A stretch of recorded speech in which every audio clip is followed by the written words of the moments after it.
All right, what's going on, everyone? How you doing tonight? My name is Matt Jarbo. This is $3 Theater, and this is a kind of a discussion about Game of Thrones Season 8, Episode 5, The Bells, I believe it's called, the penultimate episode of the series, the second to last episode, just for those of you who don't know what penultimate means. I recently had to, I figured out what that word means myself, but I wanted to talk about the episode for a bit. I really, really, really liked it.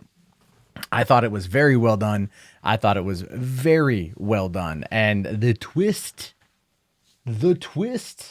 at the end there, or not at the end, the halfway through was just pretty freaking cool, in my opinion. Pretty freaking cool. What's going on, Rachel? How you doing tonight? I should probably put on there that there's going to be spoilers. There's clearly going to be spoilers talking about this. So we'll give it a minute for people to show on up. And we'll go from there. I just figured it'd be fun to jump on and talk about it because I just got home from hanging out at my dad's house, watching it there with my family. Kind of a weird thing to gather around the TV and watch the utter destruction of King's Landing. Holy hell, that whole thing. So here there are spoilers. So if you guys that are just tuning in don't know that, I can't help you on that particular front, but I guess let me give it a minute and I will run down my thoughts on the subject. We'll go through for maybe like a half hour, 45 minutes or something like that, or we'll just keep the conversation going. Let's see here. So you won't be responsive in this chat since you've never seen the first season. Well, yeah, Rachel, if you haven't seen the show, this is the second to last episode of 11 or of 8 seasons. So if you haven't seen it yet, you're kind of coming in a little bit late to the party. Let me just kind of summarize it for you in a way that is going to be disagreed upon by a number of my peers on this platform, and that's entirely fine. It's awesome. It does have some down moments here and there, but as far as the series goes itself, I feel that it is pretty great, and it's one that I'm not quite ready to walk away from just yet, but that's the way these stories kind of work out. Although I do believe, and I think I said this earlier today in my video about Game of Thrones, all things considered, it's best to end a show like this at season 5.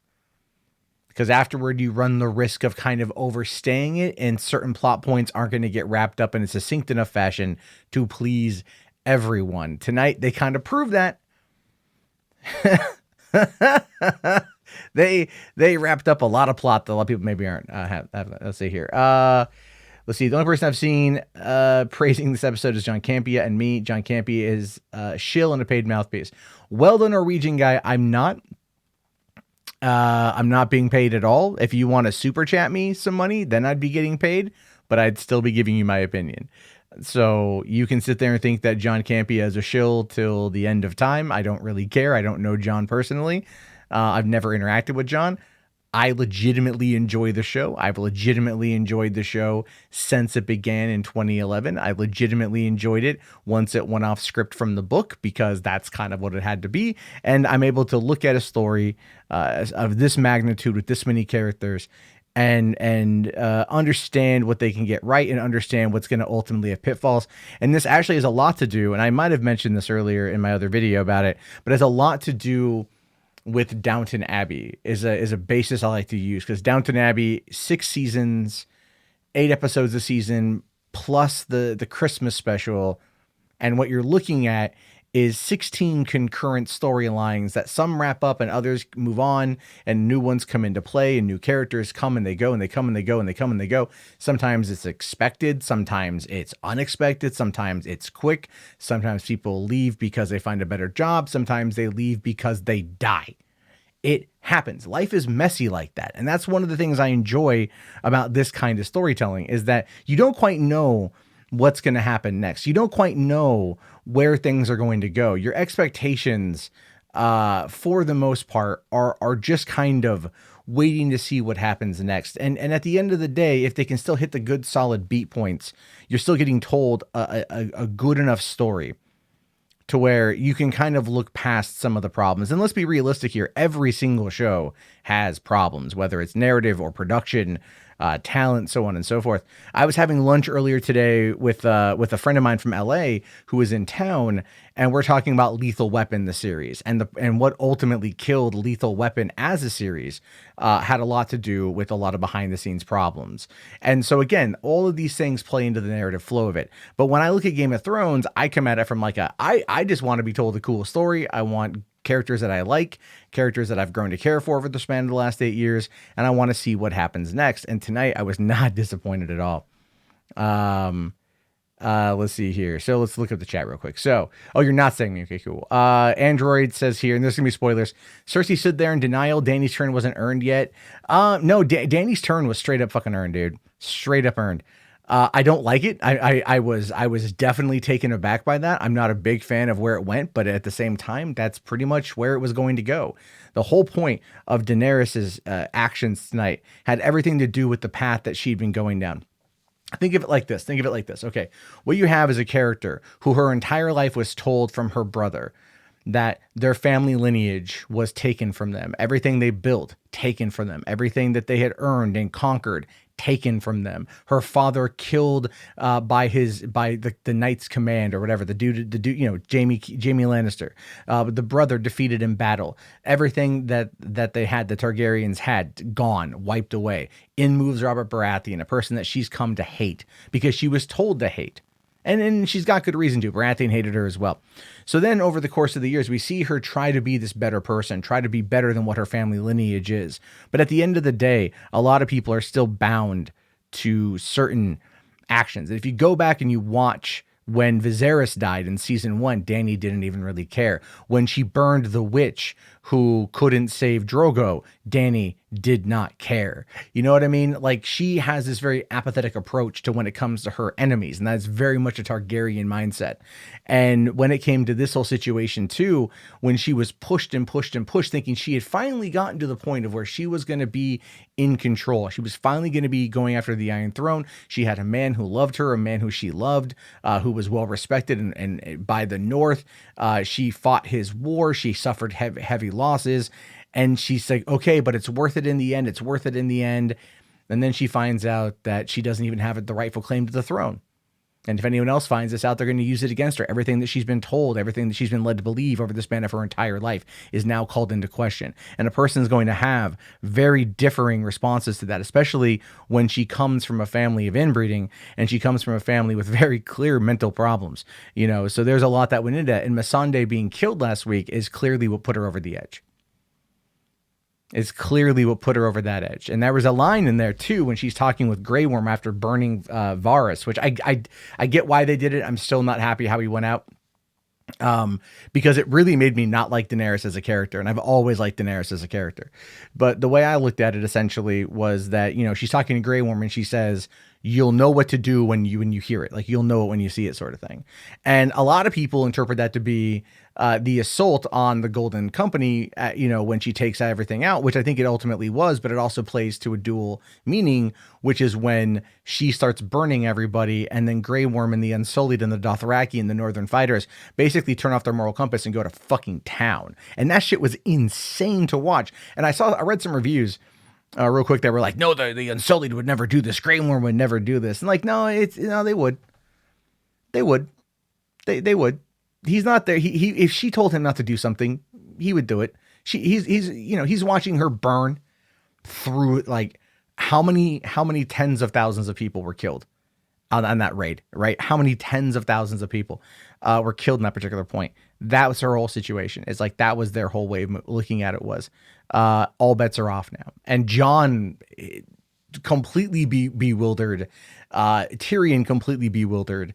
Everyone who knows Dany is now like, oh, fuck, because she just went straight apeshit. It was a left turn. I get it. I completely get why the writers did it. I get why D&D did it.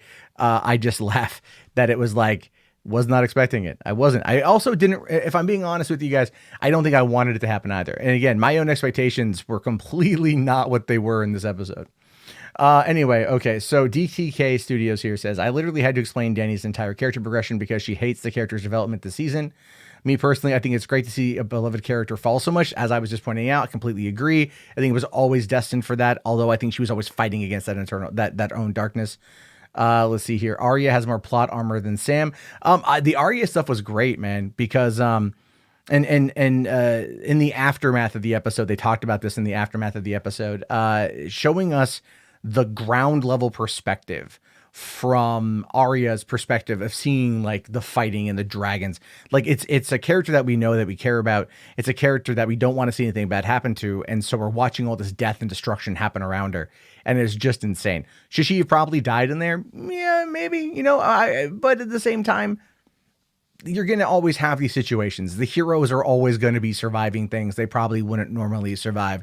And I think when you really, I think we deep down know that from story perspectives. I mean, Jon Snow dead, revived, right? We've moved on past that. It happened a few seasons ago, even though it gets brought up quite a bit. She still survived, but it wasn't like she didn't walk away unscarred. The scene with the mother and her daughter, I thought that was great, because the mother tried pulling Arya up and helping Arya. Then they get separated, but they find each other. So then Arya tries to like flip back around and like help her out. You know, like, you're not gonna die here today. What do we say to the Lord of Death? Not today. You know, I mean, she becomes a hero in that fucking moment. You know, she's like, she understands what she has to do, and she's trying to get the mom out. She's trying to get that kid out. The mom gets hit by the Dothraki. She falls back. The daughter runs, gets burned by the dragon. I was like, holy fuck, dude, I felt really bad when that whole thing went down. I was like, holy shit. Like, I think Arya is my personal favorite character, by the way. She's my personal favorite character. So I've seen a lot with her over the years that, like, and I'll tell you this though, I absolutely hated the whole Master Frey situation, right? When she fed him his kids. I fucking hated that. I thought that was so dark for Arya to do. It was so unnecessary for Arya to do. I didn't like it at all, one goddamn bit. I thought that was just, okay, there's a line, but that goes to show you that these characters will in fact go past that line. All right. Let me take a look here. So, I'm trying to find a place in the chat again. Okay, so let's see here. Arya's going full on Grim Reaper mode in last episode. Oh yeah, she's going for some people. I thought she was going to be the one to take out Cersei, but I like how Cersei went out too, and I will talk about that. Especially because the season has not been terrible. The season's been fucking fantastic. It's been phenomenal. My dad and I, we've been watching most of the episodes together. And the big episodes, at least, we've been watching together, and both my dad and I are just having a blast watching it. My sister came down from like north of Seattle today. We all watched it together, and we had a blast. It's such a fun show to watch and then discuss with family. And so let's see here. The writing felt really rushed and the pacing was completely ruined. Pacing was fine. The story, they're choosing to wrap it up like this. I do think it needs longer, but based upon what we've gotten, these longer episodes, we've gotten a lot in there. Let's see. Okay. Sammy Ol says, fire, fire, fire, dragon. Bah! I loved it. Joshua says, I loved it. Dude, I did too. Android says here, but she's been talking about being better than fathers and freeing slaves for years and then burns children. People can snap like that, dude. People can snap like that, especially when, okay, imagine though everything you've ever built up in your life starts to fall through your fingertips, right? And it's not that everything that she does too, she could just choose to not do. But there's a line in the beginning of the episode when Jon goes to see her, and she says, like, there was that line she said, it was like, people love you, right? People love you, right? And she's like, people fear me. And then she goes to kiss him and he doesn't. He rebukes her. A lot of this is also because of Jon, because that's a big thing. She's never loved anyone past Drogo before. It's been years, all the trials and tribulations and that. Here comes Jon. She does love him, but she knows she's his aunt, and she was like, I don't care. Like, she just doesn't care. She wants something so desperately to hold on to, I think, to make it kind of worth it in the end, that she just, at that moment when he pushes her back, because they haven't really discussed the ramifications of this yet. Every time she's just like, look, dude, I don't care. I'll blow you right here. I don't give a shit. Right? Every time he pushes her back because he's not ready with that yet. That's a big thing to talk about. And they know that there's other problems to deal with, but she says, okay, fine, fear then. And at that point, it's like, yeah, that kind of signaled the end of Dany right there. I mean, a lot of people can sit there and go, the whole thing with Varys in the beginning and him getting torched alive. Again, not a fan of that. But I get it. He played the game for a long time, and he says at the end there, I hope that I'm wrong. He wasn't wrong. He wasn't wrong at all. He got it. So, okay. Thoughts on what Gary from Nerdrotics said last season? I haven't read the plot leaks on Reddit. I try to avoid plot leaks for the most part. Gary, he doesn't like Game of Thrones, but he watches it every week. And then he's got, I think, had 11,000 people watching him because I subscribed to him and I was driving home from my dad's house and I saw a lot of people watching, which is good for him. And we can criticize it. If you wanted to have a talk about it and go through plot points and character points, I'd be more than happy to do that. I think Gary's a good commentator. I don't agree with him on everything. And I think that there's, people out there that maybe, criticize some stuff a little bit more harshly than they maybe want to, simply because of the audience it attracts, but that is how YouTube is. The writing for Cersei is very poor. Suddenly she's dumb. Cersei was never dumb. I don't understand what you're talking about. Cersei was never dumb. Cersei was always stubborn and very cocksure and always playing, always plotting, always scheming. And that's why she slept with Euron Greyjoy. That's why she allowed him to think that he got her pregnant. That's why she did all these things that she did, knowing the truth. And we as the audience also know the truth, but we watch her scheme and plot and ploy because she wants to stay in power, because she cares only about herself. And that's why at her end, and I love the way that she died, wouldn't be how I would have written it, but how she died there with Jaime, the only man who she probably ever truly loved, and him being with the woman that the only woman that he's ever really cared about. At the end of the day, what ultimately happened with them was she was alone outside of Jaime. She had nothing. She was done. Everything she had plotted, everything she had done, the death of her previous children, all the murder, all the chaos, all the destruction, the dragon fire or the wildfire, whatever it's called, at the High Septum in season 6, everything she had done. Now she's in a basement surrounded by dragon bones, which ultimately led to her destruction. It was fitting. It was poetic. And her being crushed with Jaime, I didn't feel sympathy for her or even really him. And I've grown to like Jaime quite a bit, but I didn't feel sympathy for her or him. I felt that it was fitting that they played and they had put themselves in this particular situation. Jaime was dead anyway. He'd gotten the 2 major wounds from Euron. He was out, that's the whole line there. Euron saying, I'm the man who killed Jaime Lannister. And I was all like, dude, ain't nobody gonna know. Ain't no one gonna do an autopsy when they pull Jaime and Cersei's body out of the rubble. Whoever knows how long that's gonna get to. They're not gonna be like, oh, he died clearly from these stab wounds. No, it was clearly a situation where he got screwed up. Okay, so I can't talk about the leaks because I don't know the leaks yet, Joshua. So I'm sorry. All right, let me go back to the thing here. Ziggy says 10 episodes would have helped. I completely agree. I think 6 episodes was too little, but I love what we've gotten, but I agree with you. Let's see here. Okay. Being denial is the same way as being dumb. She never thought someone could take power away from her. Yeah. Okay, fine. If you want to look at it from that perspective, I fully would agree with you on that point. The person, her in that moment, was dumb, but she thought the keep has always held. The keep has never fallen. This, she always had these beliefs, these preconceived notions.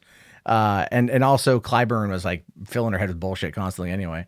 So, Victor G, oh yeah, the Mountain Be the Hound, dude. Clegane Bowl. I was so looking forward to Clegane Bowl. Predominantly, like what caught me off guard was the Mountain straight up murdering Clyburn. Just, head against the wall and like brain spilling out. Was like, oh shit, and then they got into it. But what I love at the end there was the Hound finally overcoming his fear and like just, killing his brother, just ending it.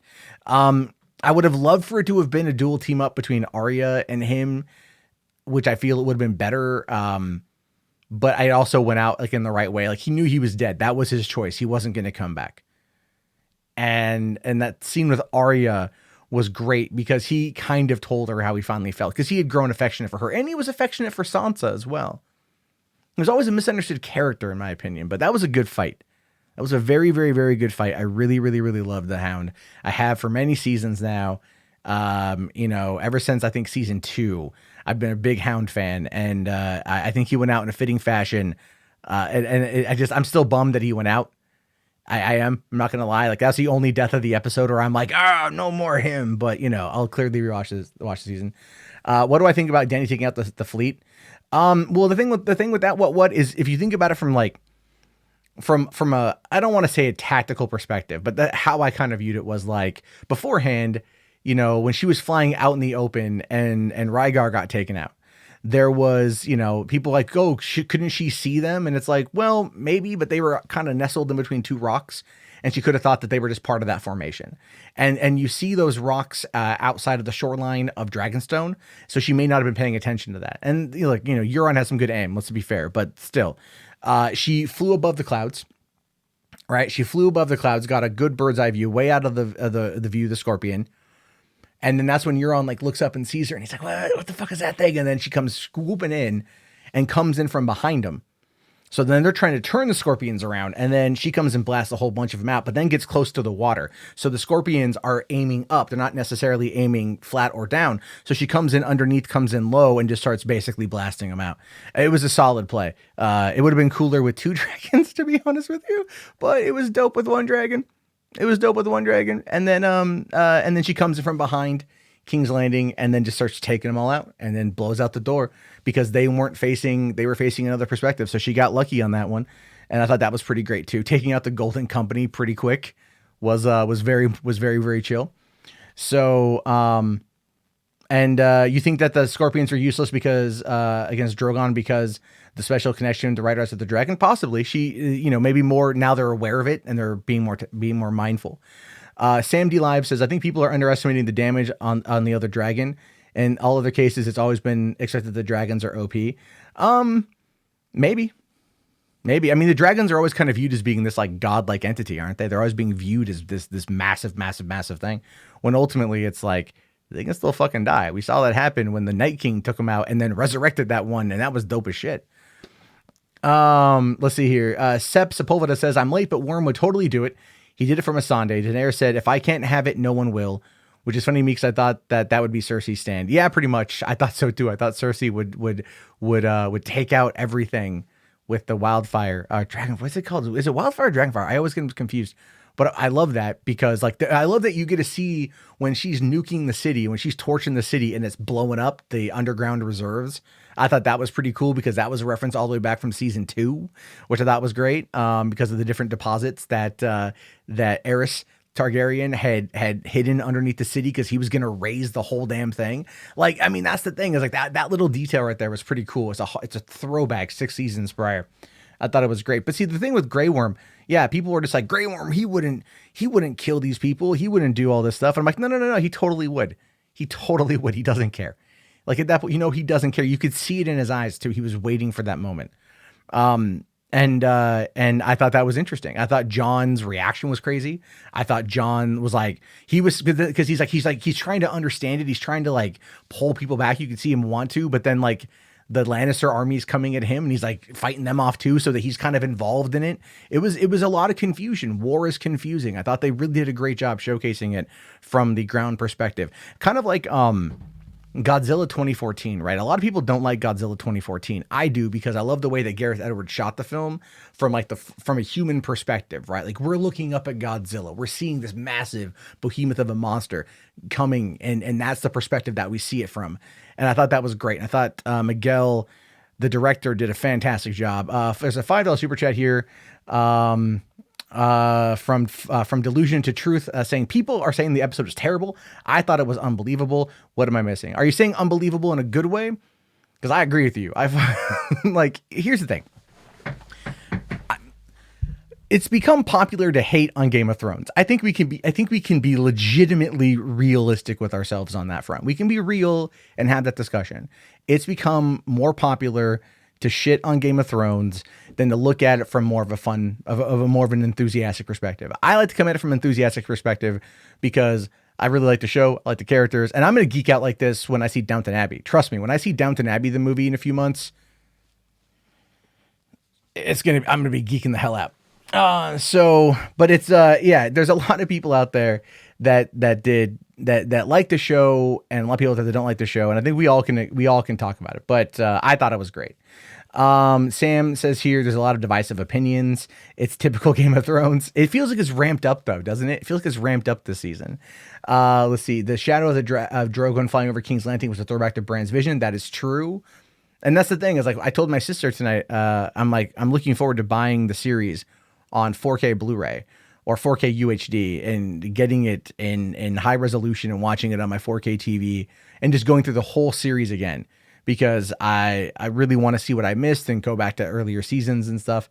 Let's see here. Do I think that Arya or Jon Snow will take down Cersei or Sansa? I mean, well, no, Cersei's dead, man.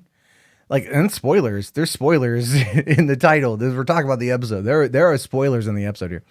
No, Cersei's toast. I didn't think she was going to die like that. I thought Jaime would be the one to kill her, and all things considered, Jaime kind of was. You know, he was the one who let her down in there thinking that he'd be able to escape. And I thought that, I'll tell you this, though, if they wanted a real fuck you ending and I thought they were going to do this, and this is what I probably would have done as a real fuck you ending, I would have let Cersei escape. I would have let Cersei believe, or let Dany and everyone believe that Cersei got away. Because I thought they were going to get on the boat.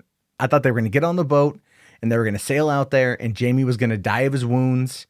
And then Cersei was going to sail off to Pentos, just like Tyrion said. And then they were going to live, her and her child are going to live under an assumed identity, and no one would ever see him ever again. And they would think that Cersei's gone. I thought that was how they were going to play it. And I'm like, that would have been a solid fuck you. It would have been a fantastic fuck you. It would have been subverting every and all expectations. And I think a lot of people would have been really upset. And that would have made me laugh. But at the same time, as I pointed out before, and I'll quickly she's in toast, she's human jam. Yes, Sparrow, you are 100% right on that one. Yeah, you're 100% right, dude. Oh, she's gum on the bottom of King's Landing shoe. You know what I mean? Anyway, but at the same time, maybe they found a way out of that. Maybe they found a way out of that particular predicament. Because remember I never read the books, but it's like Catelyn Stark didn't die at the Red Wedding in the books. She comes back and starts, taking out Lannisters and shit. So there's a lot that they didn't, obviously it's an adaptation and they did the best that they could with it, I feel. And at the end of the day, they're telling a story. They're telling pop culture. They're telling a very high budget story. So there's that. Let's see here. Shidoko says, whenever a series ends or is ending, people hating on it seem to be the trend for any series. Yeah, you're right. I have a feeling like the last season of The Walking Dead is going to be met with nothing but actual probable praise, because it's the exact opposite of where things are right now. Let's see. Godzilla 2014 was a masterpiece to me. Victor G, I'll tell you this, man. The first time I saw Godzilla, I didn't really like it as much, and then I saw it again a couple days later. I went back to the theater, saw it again, and loved it. Can't wait for a couple weeks, man. It's gonna be great. Let's see. Dennis here says there's so much you need to close out for there to be one episode left. Not really. Let's look at this just from like maybe a macro perspective, right? Real quick. So what's really left to sort out? Well, Jon, Dany, Iron Throne, really about it, right? Tyrion is the last Lannister. My dad made a theory. My dad said, he's like, I would be interested to find out if Tyrion was actually a Targaryen, but I think that'd be a little bit too fan fictiony, if that were to be the case. And at this point now it's Jon versus Dany, and I have a feeling that Arya and Sansa are going to play a part in this. I have a feeling like if I don't know what's going to happen, but whatever happens next is going to probably happen. The finale is probably going to happen at Winterfell. Most likely Dany's going to try to go kill Sansa because Sansa betrayed her and she's gone full on Mad Queen, and Jon's going to rebuke her, and that's going to be the whole cost of doing business sort of thing. That's my theory on it. Anyway, see here. Okay, Sam says, my honest criticism is I feel like the big flaw of the 6 big episodes, it was a novel ambition, but it isn't working. But maybe if you can watch them back to back, it'll be different. Perhaps. I don't have a problem with it. Like, I like the setup. I like the longer episodes. I like watching all the behind the scenes stuff. I really have been enjoying this season for what they've done with it. I feel like they've really decided to tell this epic final like chapter, this final battles and everything. And it would have been good. It would have probably been better if the battle for Winterfell was season 8 and then the battle for King's Landing was season 9. I will fully admit that. I will fully admit that. I would have given more time to flesh everything out and to do it all in a little bit longer winded of a way. But this is what we have. And for what we have, I'm not angry with it. There's always things that could be done differently. You know, it's like we all like to bitch about The Last Jedi, even though it's been a year and a half, because it's still kind of fun. Let's see. Hey, what's going on? Caleb Custom Brooks. How you doing, buddy? It's still better than 99% of stuff. Last episode might actually work well with the remaining plot threads in an hour and 20-minute runtime. Yeah. I'm going to rewatch the episode tomorrow when I get up. I'm going to rewatch the episode again from tonight, just so I can watch it again and see if there's anything that I missed in there. Plus, man, fuck me. Just that whole fucking goddamn Arya running on the streets. Cause like, okay, here's the thing about me personally is like, I am not a gigantic fan when innocents die in anything, right? Like, I mean, outside of Grand Theft Auto, but that's because I just would like there to be more targets to shoot. But, you know, give me gang war stuff anyway. The point is I'm not a big fan of like shows like 24 or horror movies when like the average innocent citizen gets taken out. And so I was completely just taken aback when Dany started frying everybody. So the way I kind of view that is like, this was to show us like, this was the worst. This was the worst that she could be. This was the absolute worst anyone could really be in that kind of power. And I think that's what we're meant to look at. And so when we get from the ground level perspectives and we're looking up, like we're looking at Godzilla from 2014 and we see it and we just see the scope of this dragon and what it can rain down, this hell that it rains down on everyone. There was like a level of like, you know, there's intensity, there's like confusion. The way that it was directed was very well. I mean, following Arya through that shit was really well done. And I had a lot of fun with it. So let's see here. You feel like they could have combined the first two episodes? Some caps, perhaps. Okay, but we can talk about the second episode here. See, my personal favorite episode so far this season is episode 2. And that's because I love the calm before the storm.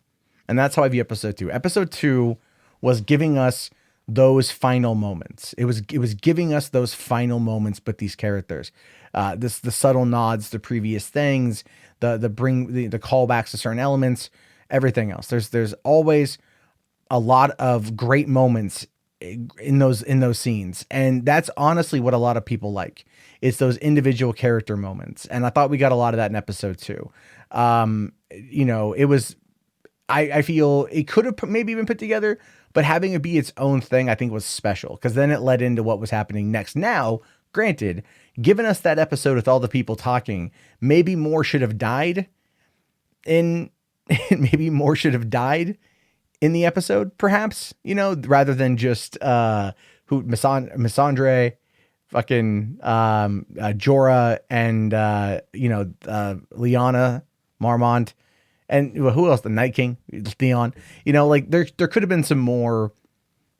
You know, there could have been some more deaths, I think. But they kind of saved a lot of that though, for today. I mean, they took out 7 core cast members in just this one episode. You know, 7 people died. Just start chalking them up on the damn board. Just start chalking them up. You're gonna find it. 7 people are dead. And so there was a lot of that. There was a lot of that went on, and I feel they could have done. I really liked episode 2. Is what I'm trying to say here. Let's see here. Victor says the last episode has me back in the game. Dude, I love the Last of the Starks too. These are ones you want to kind of binge watch. I think all of them together. I think it's okay.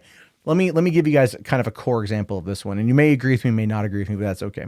So for those of you out there who are James Bond fans, specifically Daniel Craig James Bond, and you look at the core 4 films, right?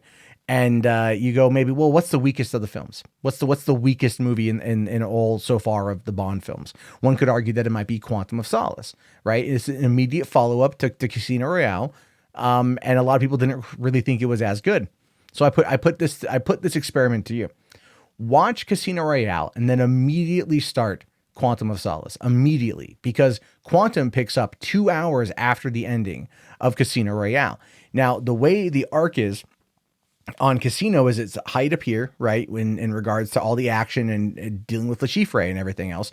But then you go into Quantum of Solace and it kind of lulls and then it starts picking back up. And by the time you get to the finale, to the climax of Quantum, you're still on that high from Casino Royale and you got all this extra story with the building of Spectre and everything else. And then it ties into the finale.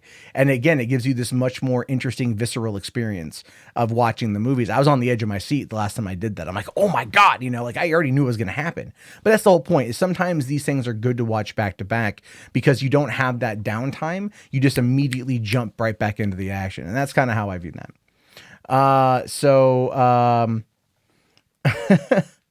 Let's see here. I felt the majority of the story arcs were closed in the second episode around the fire. Yeah, probably. I think that's where they kind of summarized the best that they could. Let's see, a little Star Wars humor. What did Anakin say to a crafty, vicious Doug? Jarbo. Crafty, vicious Doug? What's that one? You lost me on that one. At least Sandor took down his brother. Yeah. Oh, I'm pretty sure the Hound found some peace in that death. Yeah. Yeah. I like that. I like that he stabbed him through the head and he still was not dead. I thought that was great. Let's see. Oh, you should try that because you dislike Solace, but you love Casino. Exactly. That's the thing. A lot of people look at it from that perspective of Casino's good, but Quantum's bad, which is why I just watch them back to back, man. That's my recommendation for that. I've done that a few times now. It's great. So let's see. Some caps here says, yeah, I think when you binge this whole season, people will realize it's not anywhere near as bad as the reception seems it's getting. Exactly. Because there's a lot of buildup. There's a lot of story progression. They're doing it pretty quick, which some people like, some people don't, but they're doing it pretty quick and they're putting it out there. And then they're capitalizing on that. I mean, think of it like this. We've had 2 major battle sequences, and this one you could see, right? That's actually a joke my dad made during the episode. It's like, when the dragon's taking out King's Landing, he's like, hey, you can see it this time. Even though we both had no problem seeing the battle for Winterfell on his TV a couple weeks ago. But that's very true. You look at the concept of them crafting this season, and I think it is meant to be binged. I do. I think you're meant to sit down and watch the 8 hours in like rapid succession. And that is not maybe the best course of action in regards to filming. You want to like maybe have a little bit of downtime, but we have the downtime. The first episode was reestablishing the world, giving us some downtime. Not a lot of people died, but we got to reintroduce ourselves to these characters. Episode 2, ramping it up, but also slowing it down, giving us nice character interactions. Episode 3, holy fucking goddamn shit, that dragon fucking got iced. It was cool. It was crazy episode. Arya fought off the Night King. Okay, actually, I do have a bit of a criticism involving Arya. Like, Arya killed the Night King, and she was labeled the hero of Winterfell from the last episode, right? At the beginning of it, Daenerys called her that, dubbed her that. And then here, she's going to kill Cersei with Clegane. And, and he tells her, no, don't be like me. Don't be like me. This is revenge. This is everything revenge is. This is everything that it does to you. You don't want to be like me. If you follow me, you die. And then him grabbing her and like pulling her close, him caring, which I really, really, really loved, like him showing that he cared and her finally kind of realizing that. And that's why she chose not to. But it was also like Arya after killing the Night King and then like being scared of Dragonfire. It felt a little bit weird to me. I'm not going to lie. It did, but I also kind of get it. It's like that just because you're a hero in one moment does not mean you're going to be it for the rest of the time. And I think that's a lot of what this episode was about, is that people thought that Dany was going to be the hero. Where is she gonna become the Mad Queen? She's quarreling with that internally. And then at the beginning of the episode, though, this is something that maybe you guys noticed. I kind of noticed it, but there was a line that Varys said to that little girl when she came to see him, and she says, she won't eat. And he says, okay, we'll try again later. Like, oh no. And then she goes, oh, but the guards were there. They were watching me. Well, it's their job to watch you. It says, okay, well, we'll try again later. I'm like, was he trying to fucking poison her? Like, was Varys trying to poison her? Was he at that point in time full on treasonous mofo? Like, I think he was. I think at that point, Varys was so believing that Dany was not the right person based upon everything he had seen, because he keeps fucking reminding us that he had been around for a long time, that he had made an actual move to kill Daenerys. And it was just one line of dialogue that basically, or like 2 or 3 lines of dialogue, one little moment that kind of, it really kind of lets you know how far Varys will go. And then, of course, Tyrion sold out his best friend, which is just, no, maybe not his best friend. He sold out his buddy. I still think Bronn's like his best friend. That's my thing with that one. But it's really crazy. It's really crazy to think that that's just where we are with this whole thing right now. Hold on. Am I still on? Okay, I'm still live. All right. Just noticed that the chat pretty much crapped out. Okay. Oh, you're probably right. He wasn't wrong. Varys is right till the end. Varys was right. Even in death, Varys was right. That's the whole point, is like, again, there's solid writing there. There's solid writing. It's subtle. It's not necessarily in your face. It goes back season after season after season after season. Because think of it like this. When Robert Baratheon wanted an assassin to kill Daenerys by poisoning her, who was the person who orchestrated that? It would have been Varys. Varys has done a lot of bad things in the name of trying to put the right ruler on the Iron Throne. We don't even know what all of his little birds have done. We don't even know all of what we don't even know who he was sending those letters to. All we know at the end of that scene is he was burning one because he figured he was caught, and he put it in that jar, but then like smothered it out. I thought that was kind of weird, but he put it out, and then he knew what was going to happen to him. And so he went and he accepted his fate, but he was right, which is the saddest thing. Okay, let's see here. All right. So Arya and her survival was pinnacle to me the entire episode. I freaking love her story. Yeah, dude, me too. Like, I love at the end of the last episode, she's like, I don't think I'm going to come back to Winterfell. The Hound says, she's with him on that front. They go there. And then at the end, she kind of realizes that no. And then she wants to save people, which was great. I love that. She's like, come on, did you stay here? You're going to die, and that whole scene was fantastic, because then here come like the writing Dothraki, and they're just slaughtering people, and that was an insane thing to watch, because it's like, holy shit, like this is, again, ground level perspective of chaos surrounding from not only on the streets, but the sky. It was such a well done episode. I don't get a lot of the criticisms that I've seen coming at it, because when you're able to take a story like that, because I was like sitting like waiting for the end. When it was over, when she gets on the horse and she rides off, I was like, no, God damn it, I gotta wait a week, son of a bitch. So let's see here. Okay, Andrew Lopez says, I agree. The writing made you realize that even Arya is vulnerable, whether emotionally or physically. I'm glad the Hound stopped her. She needed to live life. Exactly. Now, I hope they don't send her running into the arms of Gendry. I really hope that they don't.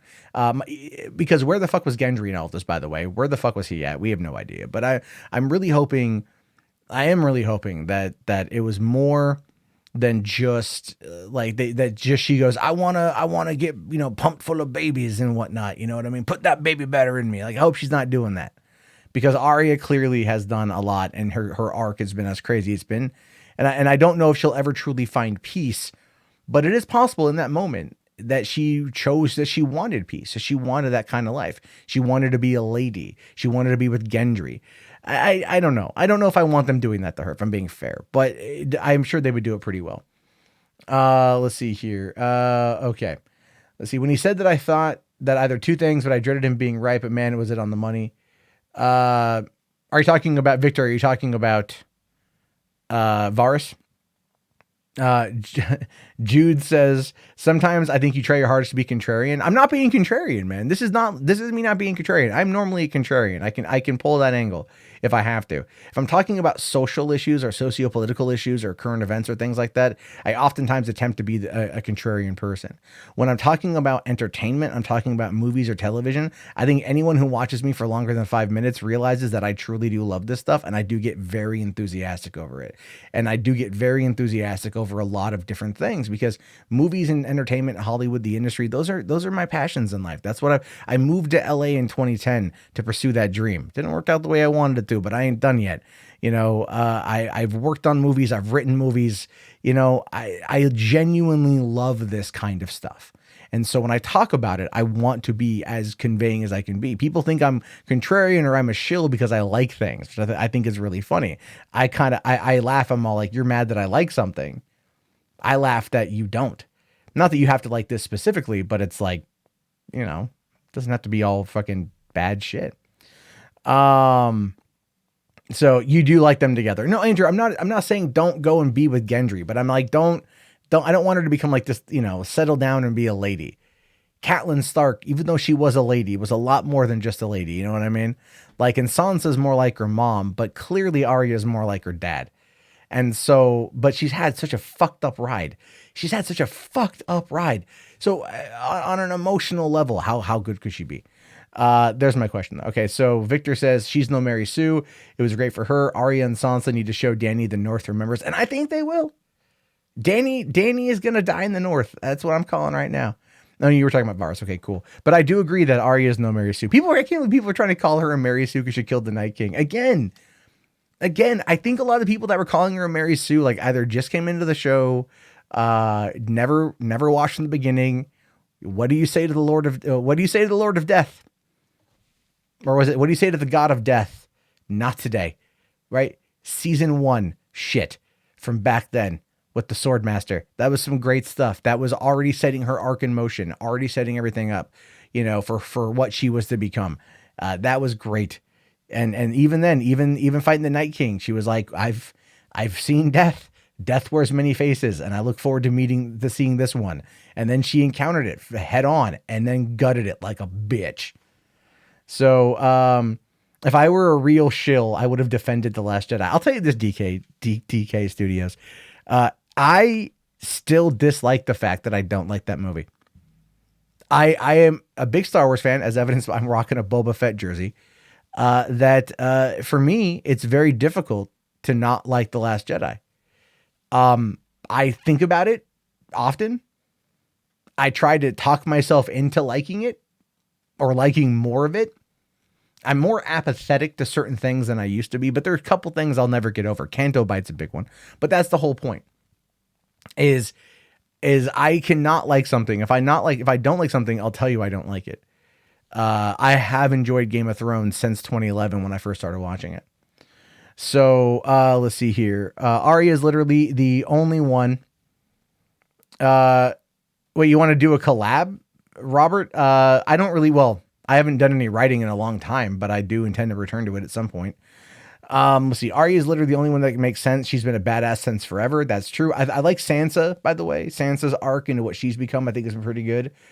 Let's see here. You want to see her return to the many-faced god, Dennis? Yeah, I think that'd be pretty cool. She might actually go back there.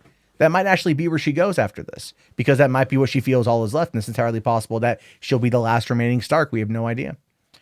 I love that they're building with Jon, watching Dany as a background character as she goes full-blown Mad Queen. Yeah. Jon has been putting it off. He's like, she's my queen. I love her. She's my queen. He has to take time. He has to take a little bit of time. They haven't had any time to really process the fact that he was porking his aunt. And I'm pretty sure Jon Snow's Pornhub search history at this point in time is going to be very heavily centered around family affair type shit. And that's big on Pornhub. So it's not going to be that much out of the norm for what they have there. But really, it's like, I think he wants to love her. He wants her to be queen. He wants to love her. He sees what this is doing to her. And it's like, he's not quite there yet. But I think given enough time, Jon Snow would come back and be with Daenerys. I think if Daenerys had not done what she had done here, I think if Daenerys had not gone full on Mad Queen, Jon would have probably put aside that thought process and been with her, put aside that factoid and been with her, as what I think it ultimately would have done. But that's now out of his control. That's completely out of his control. So let's see here. D exclusive. Thank you so much for being a subscriber. I greatly appreciate it, man. I love I love being on this stuff. It's good stuff.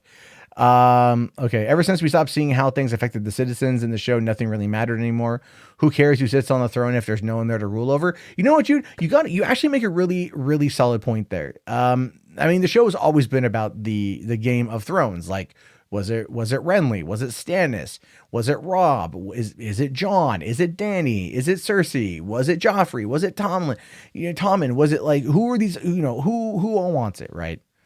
And ultimately, yeah, we stopped talking about how it affects the common goods. People, once Cersei took over, we didn't really, once the whole High Septim thing was taken out, they didn't really talk much about that. You make a good point. I think that this clearly makes up for all of that. I mean, like, you're not going to get the smell out of King's Landing. You're just not, man. It's going to be burnt flesh constantly. Let's see here. Sam D Live says, yeah, the John Dany drama is going to be good. Yeah, that's going to be what people tune in for. So let's see here. Sam says, I think it's a long period. He's referring to Jude, but I'll just talk about it. It says, I think it's a long period between seasons. If you'd watched last season right before this season, you might think otherwise, but I agree they could have used more episodes, which is true. They could have. And I think a lot of times what you run into a problem when you have cable TV versus network TV is that network TV stretches it out, dude. Do we really need 21 fucking episodes of an hour-long episodic drama? No, because the first season always sucks. It always sucks because it is, here's the pilot. Well, that was pretty cool. And here's the next episode setting up more of the story and the characters. That's pretty cool. Here's episodes 3 through 11. And those are all individual character stories or Monster of the Week stories that are focusing on a certain cast member, giving you their backstory. It's rinse, repeat constantly. But then you get into the cable television and they get to play in a whole new field. So they get to tell these really kind of condensed stories that are allowed to go a little bit further. But the problem with it is, do you do 10 episodes? Do you do 13 episodes? Right? In the case of Game of Thrones, maybe 13 would be a little bit better. But in the case of maybe, let's say, Iron Fist season 2, it was 10 episodes because 13 episodes of season 1 was basically mocked for being too drawn out. And a lot of people have actually complained about the 13 episode length of the Marvel Netflix series. And you know what? With the exception of Daredevil, I would argue they're probably correct. However, I'm not going to lie. Was it Luke Cage season 2 was fucking goat. And give me more Bushmaster. I'm still upset that show's gone. By the way, I'm still upset. Let's see. All right. Only Breaking Bad nailed that balance between cable and network. And that is true. But breaking up the last season into 2 half seasons was a real cunt move. I'm looking at you, Vince Gilligan, you bastard. But I will say the ending to Breaking Bad was a solid conclusion. I really, really, really liked it. So, all right, guys, it's about midnight where I'm at right now. I'm going to be on for maybe another 10 minutes. If you guys got any last comments or questions or whatever, let's talk about it. Let's hash it out. This has been a lot of fun. I've had a lot of fun talking to you guys. I really got to do this stuff more often. So let's see here. I see that, let's see. Gotham season is 22 episodes long, but it feels like there are 3 seasons packed in. Okay, cool. Yes. Actually, believe it or not, Jude, they took that from Once Upon a Time season 3, which I feel did it in a very, very, very good way. So Once Upon a Time, in the first 2 seasons, drawn the fuck out. First 2 seasons were just stretched out, and a lot of people complained because there wasn't enough happening in Storybrooke to really kind of keep the show moving along. Now, season 3 rolls around and they treat the first half of the season with the Peter Pan Neverland storyline as its own thing. And then the second half of the season deals with, I think it was the Wicked Witch of the West or something, who she comes into town. And that was 2 stories that were into 1 season. Each had their own beginning, middle, end arc, and then kept it going. And that is smart. So if Gotham is doing that, by the way, I've only seen the first season of Gotham. I really liked it, but I know it's done now. I got to jump on in.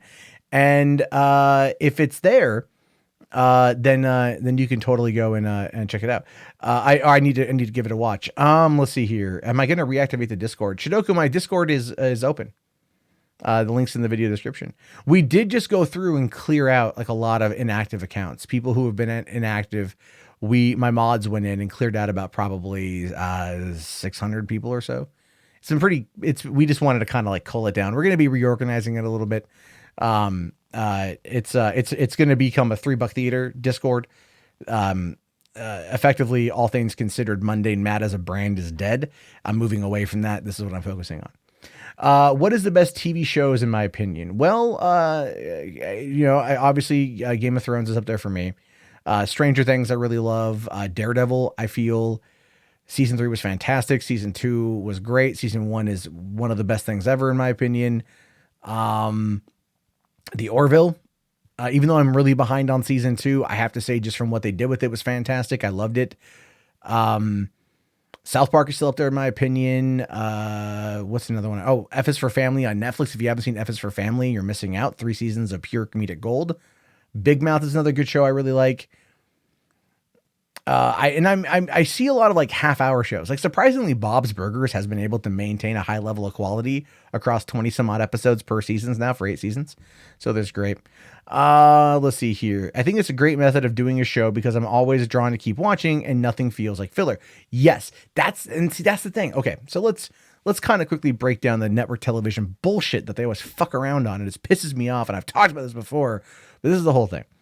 Network television has absolutely fundamentally fucked TV watching and TV viewers. If you want to talk about anti-consumer practices, and I mean truly anti-consumer practices, you look no further than the executives of fucking network television. Fox and ABC are literally 2 of the worst. Fox ranks far above everybody else from go back into the day. But here's the whole thing. When you have a TV show that has a devoted fan following and you run it for 3 seasons and then you kill it without giving it a proper conclusion, you're a fucker. Because what happens is that people get used to these stories. They become involved with these characters. They grow to love these characters. And it becomes a real emotional connection. You legitimately feel lost when some of these characters die. And you legitimately feel connections to them. And when that is taken away, your cortisol levels rise. You start to feel actual pain, suffering, sadness, depression, anguish. You feel these things, real emotions. Over decades and decades of every year, new shows, mid-season new shows that you get attached to, cut, without a proper conclusion or a proper send-off, people stop caring. One of the reasons why Netflix is as good as it is because it gives you everything at once. Netflix created or profited off of binge culture because of how network television gatekeeped everything for years. And now Netflix finds itself in, quite frankly, the same fucking position by canceling shows at their 3rd season and not giving proper finales. I'm sorry. You want to get rid of the Marvel Netflix shows? I understand that. Fine. You want to own your own content? I understand that. Then you give the show a truncated 4th season to wrap shit up, or you give it a fucking movie. You did it for Sense8 and people applauded you for it. Why not give it a wrap-up movie? Because then you build trust in that brand, you treat your consumers with respect, and they're willing to give you another fucking shot. And that's what's happened. That is what's caused these shows to die. And so when you do the half-show season broken up like that, it tells an actual storyline. People like getting a complete storyline. They're willing to stick around if they get that. The link should be there, Shidoko. I don't know why it isn't. Hold on. Let me, I will get the, okay, hold on.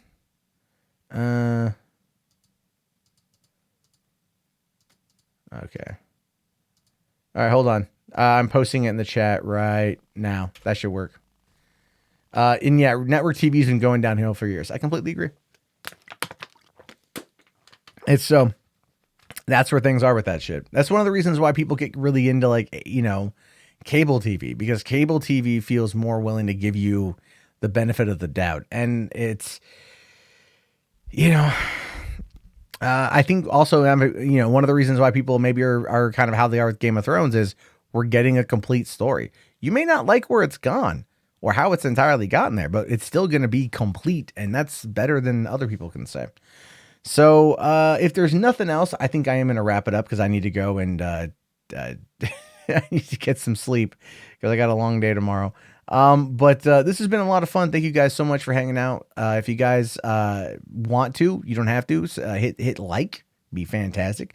Subscribe if you're new, and we'll definitely do this again more often, especially next week after the series finale. And I'll talk to you guys later. Have yourself a fantastic day. Thank you again, and peace out.